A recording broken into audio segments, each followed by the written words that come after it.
Let's go ahead and call the meeting to order. We're here on the motion of privilege. Monsieur Mélan, I apologize for the delay to get started this morning. We had some members of the House who wanted to call it a day very early in the day today. Monsieur Mélan, I take it you have an opening statement? Very brief one, Mr. Brief Chairman. one? Great. Let's start with that, and then committee members will try and get as much in as we can. Merci, Monsieur le Président, de m'inviter à nouveau pour comparer. Thank you, Mr. Chair, for inviting me to appear before the committee today. I have Mr. Stéphane Perrault. He is the Deputy Chief Electoral Officer, Legal Services, Compliance and Investigations here with me today. The privilege motion you are considering when I appeared before you in December. I will not repeat myself, other than to remind you that I take no specific position on the question of privilege you are debating. As I noted in my previous appearance, when I write to the Speaker pursuant to subsection 463(2), it is simply to inform him of a situation in which an elected candidate has either not submitted a document as required under the Act or has failed to make correction as requested or authorized. Section 463(2) of the Act provides that in either of these situations, a member shall not continue to sit or vote as a member. As I indicated in December, I take no position on whether a member of Parliament should continue to sit in the House of Commons despite the wording of subsection 463(2). This is a matter of parliamentary privilege. My aim in writing to the Speaker is to acquaint him with the relevant provision of the Canada Elections Act in order that he may do whatever he deems best in the situation. As you know, I wrote again to the Speaker with respect to subsection 463(2) in the case of the member of Selkirk-Interlake, Mr. James Bezan, and informed the Speaker that, subsection 463(2) no longer applies in the case of Mr. Bezan since he has now filed corrections under the Act and I have accepted them. In addition, further to the request made by a member during my last appearance, I have submitted to the committee the letters that were sent to the Speaker after previous elections pursuant to subsection 463(2). These letters demonstrate a consistent approach on the part of the agency, including by my predecessor, to inform the Speaker in situations where there has been non-compliance with the filing requirement of the Act on the part of a candidate from various parties. It has been the practice of the Chief Electoral Officer since at least 2001 to inform the Speaker in this matter. That concludes my remark, Mr. Chair, and I'll be happy to answer any questions. Super. Thank you. Thank you so much. We will go right to questioning. I think we'll start with a 5-minute round, see if we can get a second questions in. Mr. Lukiski, please. Thank you very much, Mr. Speaker. Thank you, Mr. Maron, for being here. Mr. Maron, I'm glad you're back here because clearly why we're here is because of the letter that you originally sent to Speaker Scheer invoking 463(2). That letter in 463(2) indicated that a member shall not sit or vote if he has not complied with your request to file either a return or a corrected return. But by examining the Elections Act, Mr. Maron, with all the greatest of respect, I believe you did not have to send that letter. I believe we would not have to be in this position right now, that you had choices. And you chose to send the letter when you did not have to. I point out to you, sir, which I'm sure you're well aware, under Election Act subsection 457, you and you alone make the decision as to when a member of Parliament, or a candidate for that matter, will have to comply with a corrected return. You chose originally the date of May the 6th. My understanding is Mr. Bazan filed a return on May 5th. You examined that return, you disputed it, and then gave a further deadline of May 17th in which to file a corrected return, and you had pointed out what you consider to be inaccuracies in his previous return. Although Monsieur Bazan did not file a corrected return as per your request by the 17th of May, he did inform your office that he would be seeking for a court-ordered injunction. And under Section 459, the candidate or the member of Parliament in this case has a perfect right to do so. Now, the sanctions which you had suggested or pointed out to the Speaker is, quite frankly, the most serious, or at least one of the most serious sanctions that could possibly invoked upon any candidate, or in this case a sitting member of Parliament, that a sitting member of Parliament would not be able to sit and vote. And it's not just the disenfranchisement, not the embarrassment and tarnishing of the reputation, it's the fact that tens of thousands of voters that have voted for that member to be their representative are now disenfranchised, or would have been disenfranchised had Mr. Bizan be removed from his seat. And my point is, sir, according to my interpretation of elections law, you did not have to do that. It was your choice. Because under 459(2)(a), it says that even though in this case, Mr. Bizan did not comply with your request to have a corrected return in your hands by May 17th, he could have up to 2 weeks to file a request to a judge who would then be able to either authorize an extension or relieve the candidate of his obligation. Mr. Bizan had informed your office that he would indeed be seeking that relief from the courts. You had 2 weeks in which to grant that to him, but yet you sent the letter to Speaker Scheer a week after the May 17th deadline. In other words, a week prior to the deadline in which Mr. Bizan had to file a court injunction. I'm just wondering why you chose to do that, because as I mentioned in my outset, this is what happened. This is what's transpired because of your letter. And my interpretation, sir, is quite frankly, you didn't have to do that, but you chose to do so, and I'd just like to know why. I think the correspondence I provided to the committee indicates that it's been a consistent practice for at least 2001 from the office to inform the Speaker of any situation that occurs under 463(2). We are in a difficult position whether we do one thing or another, and I think this matter is truly a matter of privilege.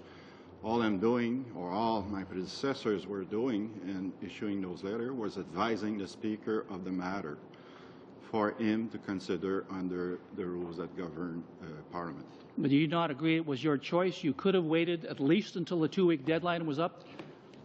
Waiting or not in either case could have triggered the issue of privilege.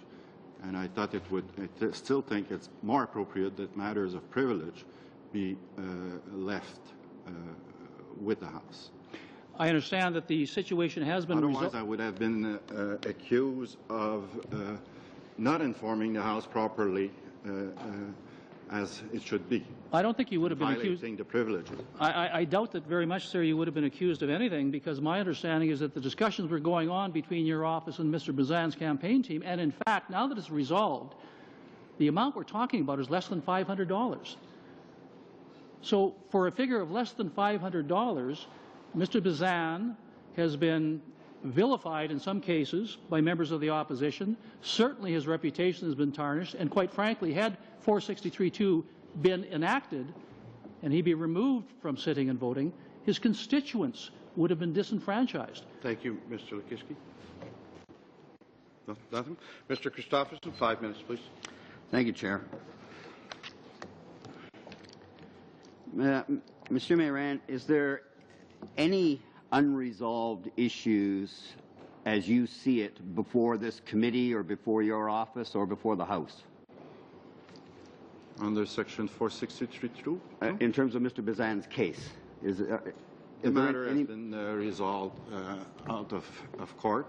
I have received a corrected return as pursuant to the agreement that intervened, and as far as I know, the matter is resolved and is no longer before Parliament. And Thank you. I advise the Speaker accordingly. Thank you. So, Chair, my contention to you is that we have done exactly what has been asked of us. The Speaker found a prima facie case, referred it to this committee, asked us to resolve it prior to us concluding our deliberations. The matter has been resolved out of court. Mr. Lukuski had advised us of that himself, and further, sorry? In-camera discussions. And Mr. Mayrand has now confirmed that indeed the government's contention that the matter is resolved is true.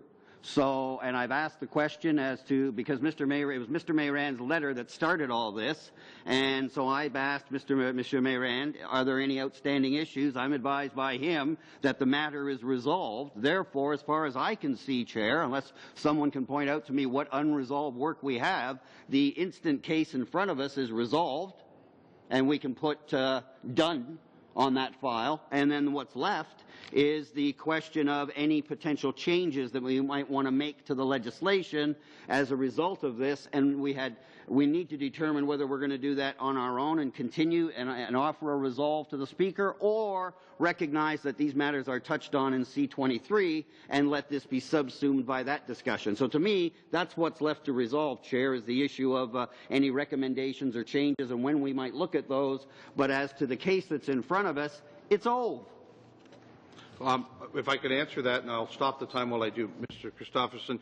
Absolutely right, but there's two parts to this motion of privilege. One was the resolution of Mr. Bazan's issue. The second one was the question from the Speaker. What do I do if it happens again? Right. And you're right. So you've hit on that. So this committee is still faced with the second part. If I may, Chair, Sure, thank you, Chair. I appreciate your intervention. I do think it helps clarify the point I was making, and that is that since the only thing left of the two pieces is any changes, the question for us is, should we take the time of this committee, recognizing we've got other work, to look at a part of a bill that is being overhauled in a major way under Bill C-23, and that this either will or could capture that issue there, and that's why I'm suggesting now. And I would think we should fold it into the C-23, but we can have that discussion. But the issue about Mr. Bazan, it's over. I mean, we've heard from the person who raised the first concern that it's now concluded. I don't know what more there would be for us to do. We have met the Speaker's request, and I'll say again, and on the second point, the only thing left for us to determine is whether we, as PROC, want to continue reviewing that legislation in light of this case and make any recommendations, or whether we want to then just say that this matter will be subsumed by C-23, which coincidentally is coming to this committee anyway. Thank you, Mr. Christopherson. Absolutely true. It is this committee's master of its own destiny as to how it wants to study the rest of the issue. So we'll ask the whole committee. Your opinion is noted. It is this committee's normal practice to, at the end of a motion of privilege, write a report back to the Speaker, especially in this case since he's asked for that report. So that would likely be where I would suggest we go. Okay. If I may, I don't think anything I said was inconsistent with what you just said, correct? Correct. Good, thanks. Monsieur Lamoureux, 5 minutes. Yes, thank you, Mr. Chair. I think that there is an outstanding issue in which it would be wonderful to have your opinions and thoughts on, Mr. Mayrand. The issue that I see is that two things. One is that we had a letter that came from your office to the Speaker. And what I'm interested in knowing is, by forwarding it to the Speaker, was it your intention that the House itself would have been made aware of it? Like, how does members of the House of Commons become aware, or is it 100% responsibility of the Speaker to do whatever he or she in the future might want to do with that letter? That's a matter for the House to resolve. I'm required to communicate with parliamentarians through the Speaker. Okay. That's what I do in all circumstances. Okay, so as far as we're concerned, there could have been more than 2 letters that you have sent. We don't know. We just found out about those other 2 from media reports and so forth. Have you sent any other letters to the Speaker's office? I did provide the committee with all the letters that have been issued since 2001, I believe. Okay, since the last federal election, can you indicate how many letters have actually been sent to the Speaker's office?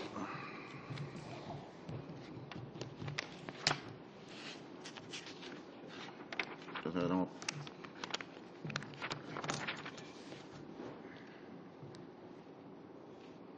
Just 2.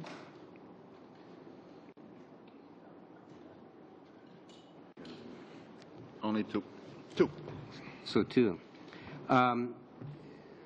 When we take a look at the time frame, Can you explain to us why it is, the issue that the matter has been resolved is, quite frankly, secondary. The real issue for me is, why does it take so long? The election was almost 3 years ago before the Speaker is actually made aware of a situation where you ultimately have the authority or the power to try to draw something to a conclusion. It seems to me that is not a timely process. Would it be of your opinion that we need to make changes so that when candidates are not doing what it is that's expected of them to do, that we need to change the system so that there's a more timely process put into place as opposed to having to wait 3 years? Can you provide comment on that? I think that would have to be considered very carefully. I can point out that in some cases there's a genuine difficulty in gathering all the facts. That takes quite a bit of time. We have to appreciate that often the auditor at Elections Canada deal with the official agent, which are often volunteers that are not always available. Mr. Mayor, I'm just concerned about my time. Do you have the resources in order to allow for a quicker response, a more timely fashion, or does it require legislation in order to get that timely response?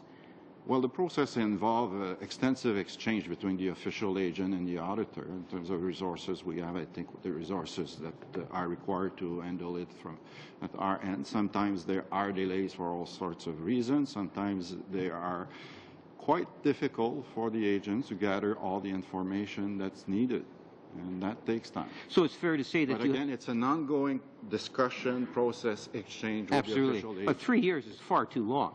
You know, if you have the resources, and that's what I'm hearing, then the issue is that you need to have the power in order to enforce.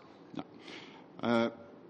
You should know that when returns are filed 4 months after the election, our service standard is that to complete the compliance audits of those returns within 9 months that they are received. So we are already 13 months. Again, there are some issues that arise from time to time, and I think in fairness, we need to have to give a full opportunity to official agents. Were you afforded the opportunity to express your concerns before we had the substantial changes that are being proposed by the government today with regards to this issue? No. No? No. When was the last time you had the opportunity to talk to the government in regards to election reform? Today we're here on a motion of privilege. We'll have lots of time on C-26. You can't blame me for trying, Mr. I know, Chair. but I did warn you ahead of time, but it's nice that you listened. Yes. We're going to go to a real quick couple-of-minute round, 2 minutes each. Mr. Lukiski. Thank you. I just want to go back to one of the points I was trying to make before. I certainly hope, Monsieur Marand, you would agree with me when I say that to remove a member from his seat and remove his ability to vote is probably the most, or one of the most serious sanctions that could be invoked upon a sitting member of Parliament. In fact, I would suggest to you, and I again hope you would agree, that should be absolutely the last resort instead of trying to find a settlement, a resolution to a dispute, in this case was an accounting dispute.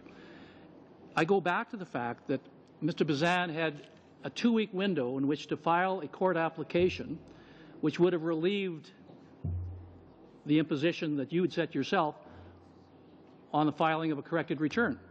You didn't wait for that 2 weeks. You didn't allow him the 2 weeks to file a court injunction. You sent the letter to Speaker Scheer a week prior to the deadline. I'm wondering why, knowing that, as you do, that's such a serious sanction.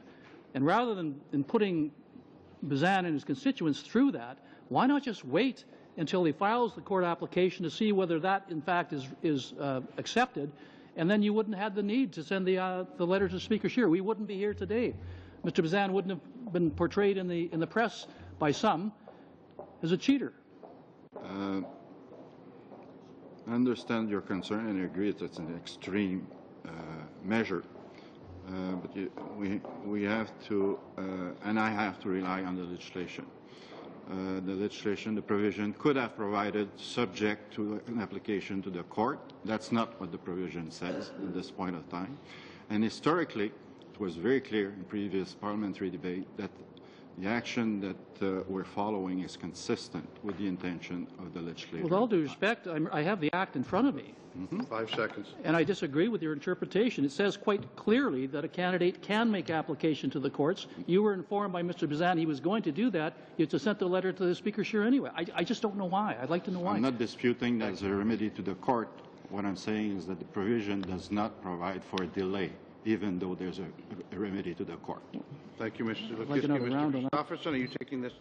I am. Okay. Thank you very much, Chair. And now having the floor duly and properly, I'd like to exercise my right to introduce a notice of motion that the Standing Committee on Procedure and House Affairs, upon receiving an order of reference from the House concerning C-23 amendments to the Elections Act, initiate a study on this legislation, which will include the following: hearing witnesses from, but not limited to, Elections Canada, political parties as defined under the Canada Elections Act, the Minister of State who introduced the bill, representatives of First Nations, anti-poverty groups, groups representing persons with disabilities, groups representing youth advocates and students, as well as specific groups which have been active in society on election rules, including Fair Vote Canada, SAMARA, S-A-M-A-R-A, Democracy Watch, and the BC Civil Liberties Union, and that the committee requests to travel to all regions of Canada: Atlantic Canada, Quebec, Ontario, Northern Ontario, the Prairies, British Columbia, and the North,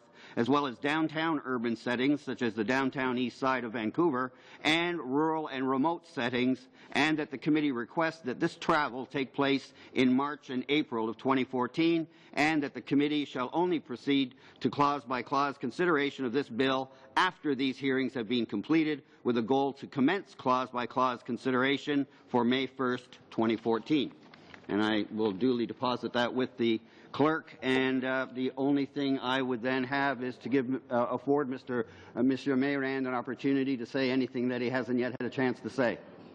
Except to have a point of order from Mr. Lamoureux. Yes, thank you, Mr. Chairperson. And I guess I would look to you for clarification. I had posed a question to Mr. Mayrand in regards to something that was somewhat remotely close to the legislation that we had, which was directly linked to the report that we have. And there was a direct link to it, yep. Right?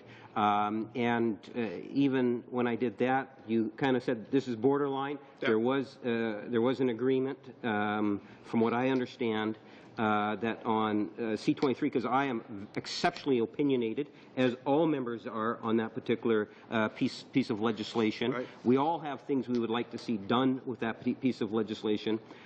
Even though it's on the surface it sounds like a good motion, I think that I would look to you in terms of some guidance to the committee as to whether or not it's appropriate for us to be dealing with that, or sticking with the agenda, because I do have some more questions on the agenda item. Well, thank you, but we've pretty much used time by doing this, but I'll certainly give you my answer. We've noted Mr. Christopherson's motion. It's noted. Again, he was at the meeting where I suggested we don't talk too much about this new bill while we're still dealing with the old, but it's nice to see all my friends are listening today. Mr. Lukiski on a point of order. Just a moment, just Chair. a question. Yes? Just a moment. I don't know what you're going on about here, but all I did was submit a notice of motion that I'm entitled to do on any subject, without expecting to be editorialized and attacked by the chair for exercising my right. I am honoring our commitment on C-23. Totally. Sorry and my for your notice, feelings, Mr. Christopherson. It's a matter of wronging me, not my feelings. Thank you. Just a question on point of order. Is David's motion in both official languages? It's here to be noted today. It wouldn't be brought up again till our next meeting. And by then, hopefully it would be, or the clerk will have taken care of that. All right? All right? Sure. Let's go around on this. Absolutely. You know, my colleague beside me says that people don't understand procedures. I understand agreements. And I understand that on this particular piece of legislation, and as I say, I have some very strong thoughts. I would have loved to have brought forward motions and be able to debate that bill today. Trust me, I would love to debate it. But I was under the understanding that there was an all-party consensus that we wouldn't be doing something of this nature. Now, having said that, if we are going to be doing things of this nature, I would have liked to have been forewarned, for the simple reason is I, too, would have liked to have been able to bring forward some motions in regards to C-23. Great. And be prepared when you come to a meeting. And I did not We rule are Mr. prepared. You should be Christopherson prepared. out of order for doing so, and his motion is noted. I think at this moment, folks, we're using up our clock very quickly. We had expected to use some time at the end of this meeting to talk about our next steps and what we might do. So I guess the point is, yeah, can we use 5 minutes, folks? Can we excuse our witnesses and move on, or what? Mr. Lamoureux? Just one quick issue then is what should the House do with the members about whom these letters are received from? Like, is that something that we could get an answer from before he leaves, Mr. Maynard? Mr. Milon, you want to give us a quick one on that? What should the House do when a letter is received, or do you want us to carry on with our thing? That was the question. It's a matter for the House. I don't think it would be appropriate for me to suggest how the House should be dealing with those matters. Okay. Thank you. Gave you the shot. Thank you very much for coming today, and I apologize on behalf of... Yes? Sorry, on a point of order, Mr. Yes, Chair. of course. You said, should we? So I took that And I look as, for agreement among the groups, but go ahead. yeah, Yes. I actually would prefer to have the questioning continue if it's okay. We got this witness for less time than we thought, and I know that there's an important follow-up question from this side. So, Okay. I'm game. You get a minute. Go ahead. Thank you. One more round of a minute. I just want to go back to the last intervention I had with you, Ms. Brown, because we certainly have a difference of opinion on what 459 says. And I will quote, "A candidate or his or her official agent may apply to a judge who is competent to conduct a recount for an order, A, relieving the candidate or official agent from complying with the request referred to in subsection 457. 457 means when you asked for a corrected return. Then it goes on to say, an application may be made, A, within 2 weeks after the expiration of the period. So in other words, you gave Mr. Bazan May 17th to file a corrected return. He did not. He informed you he would be filing an application with a judge to relieve him of that obligation before the 2-week period has ended. And knowing that he was going to file the application with a judge, you sent the letter to Speaker Scheer. I simply want to know why. You had to have known that he would have sent that application to the judge within the 2 weeks. He stated he would. If the judge would have come back and said, hey, continue the discussions, the letter would never have been sent. It was your choice. And I just don't know why. Thank you, Mr. Lukiski. Mr. Christopher, 1 minute. Well, I would just try to get back to where I was before, Chair. Sure. And I would just afford, I don't have any more questions. I would just afford Mr. Mayrand an opportunity to use any of the time that I have to say anything that he'd like to that he hasn't yet had a chance to, if you wish, sir. Well, maybe, and I guess these discussions will clarify matters, but I'm of the view that the very question whether an MP could sit while a matter is pending before the court is a matter of privilege that should be decided by the House. I leave it to you to advise otherwise. All right. Merci beaucoup. Thank you, Seeing that and seeing the absence of Mr. Lamoureux, we will adjourn. Thank you very much, Monsieur Méran, for coming and staying as long as you could. We will be sending you a notice of motion on, not yourself, thank you very much, notice of motion on Tuesday's meeting. Private members was to meet in 1 hour. We may now add piece to that second hour about steering and where we're heading with the rest of your motion. We are adjourned.